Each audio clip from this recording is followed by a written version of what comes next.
सभी YouTube family को राधे राधे, जय श्री कृष्ण। एक भजन गा जाते बहुत प्यारा, अच्छा लगे तो लाइक करना, कमेंट करना, शेयर करना। जय माता दी। भरत पूछई के कही से कह कैले राम हो, भरत पूछई के कही से कह कैले राम हो, भरत पूछई के कही से नाही देखे भैया लक्ष्मण, नाही देखे सीता या, नाही देखे भरत भाई, नाही देखे लक्ष्मण भैया, नाही देखे सीता मैया, नाही देखे भैया श्री राम के।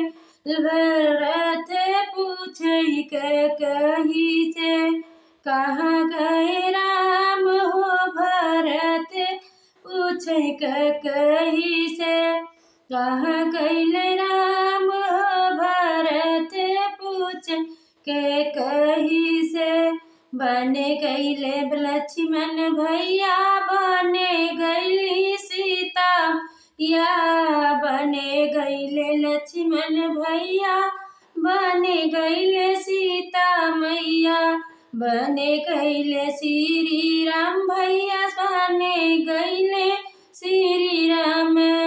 भरत पूछई के कही से कहाँ गईले राम हो, भरत पूछई के कही से कहाँ गईले राम हो, भरत पूछई के कही से।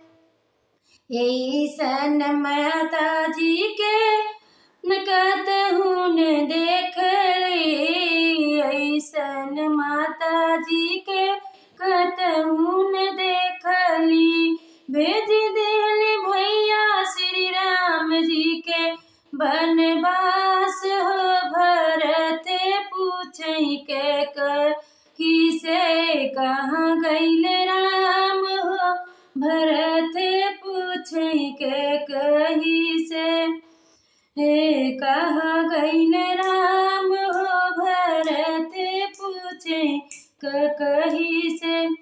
कहाँ ऐसन माता जी के दिहल दिमाग हो, कहाँ गईले माता जी तहरा दिमाग हो, भेज दिहलु भैया भाभी के बनवास हो, भेज दिलु भैया भाभी के बनवास हो।